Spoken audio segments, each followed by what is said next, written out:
Welcome everyone. आज हम बात करेंगे chapter number 3 kinematics of linear motion.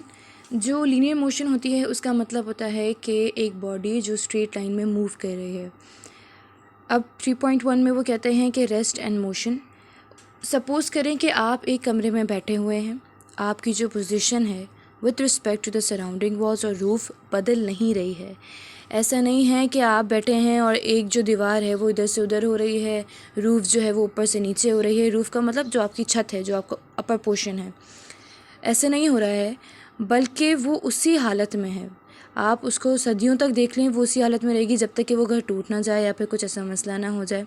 तो वो कहते हैं कि suppose you are sitting in a room, your position with respect to the surrounding walls and the roof is not changing, you are set to be in the state of rest. Rest की हालत का मतलब ये होता है कि ऐसी object या एक ऐसी बॉडी जो मूव नहीं कर रही है, जो रेस्ट में है।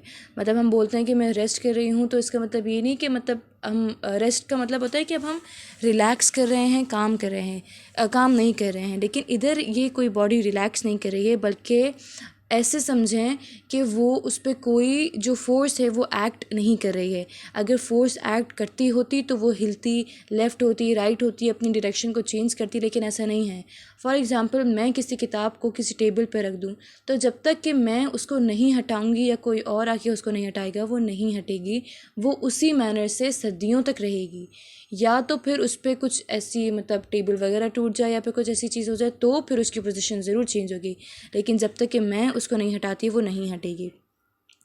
सिमिलरली, अगर आप खड़े हैं एक बस पे standing at a bus stand पे खड़े हैं नियर अ बस, इस तरीके से कि आपकी जो पोजीशन है बस के साथ respect to you is not changing, that the position of the bus, जो बस की पोजीशन है वो आप बस जैसे कि ऐसे कह लें कि आप बस का सामना कर रहे हो और बस आपका सामना कर रही है, तो बस की जो पोजीशन है वो चेंज नहीं कर रही है।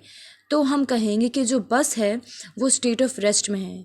इन सारी एग्जाम्पल से हम ये कंक्लूड कर सकते हैं कि a body is set to be in the state of rest.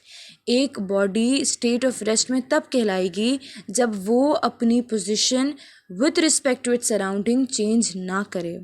एक बॉडी जो कि स्टेट की हालत में है, तो वो स्टेट की हालत में ही रहेगी जब तक कि वो अपनी पोजीशन अपने सराउंडिंग्स के हिसाब से चेंज ना करे। जो बस आपका सामना कर रही थी और आप जिस बस का सामना कर रहे थे, वो स्टेट ऑफ रेस्ट है। लेकिन अगर बस आगे मूव करती है तो ये स्टेट ऑफ रेस्ट नहीं है, ये स्टेट ऑफ मोशन है। फिर suppose the bus starts moving towards और अवे, या तो वो आगे आपके आगे आए या तो वो फिर पीछे जाए फ्रॉम यू, इस तरीके से कि जो पोजीशन है बस की with the respect to you changes continuously. आगे पीछे अगर वो होगी तो बस अपनी पोजीशन चेंज कर रही है, तो फिर हम कहेंगे कि बस जो है वो स्टेट ऑफ मोशन में है, हरकत में है। मोशन का मतलब एक बॉडी किसी हरकत में है, या तो वो आगे मूव करे या तो वो पीछे मूव करे। लेकिन जब कोई बॉडी स्टेट ऑफ रेस्ट में है तो उस पर कोई काम नहीं कर रही है, वो उसी जगह पे खड़ी हुई है।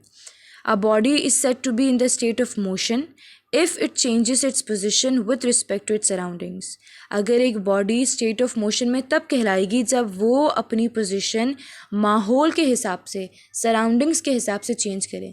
जो बस आगे पीछे मूव करेगी तो ये उसकी स्टेट ऑफ मोशन है, क्योंकि वो मूव कर रही है, वो किसी हरकत में है।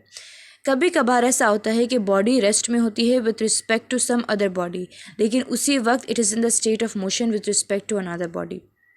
जैसे कि एक बंदा बैठा है किसी कंपार्टमेंट में of a moving train, will find that all the things around him in the compartment are stationary. देखें, अगर कोई बंदा एक चलती हुई ट्रेन के किसी भी कंपार्टमेंट में, जो ट्रेन के जो डब्बे होते हैं, किसी डब्बे में फॉर एग्जांपल बैठा है, तो वो जब मूव करेगा तो उसको लगेगा कि जो चीज़ें उधर जिन चीज़ों का वो सामना करेगा तो उनको लगेगा कि ये स्टेट ऑफ रेस्ट में ही है। ऐसा नहीं है कि भाई अब उसने किसी बंदे को देखा तो वो बंदा उड़ रहा है, या उसने किसी चेयर को देखा तो वो चेयर उड़ रही है, ऐसा नहीं होगा, वो उसी हालत में रहेगी। फिर वो कहते हैं लेकिन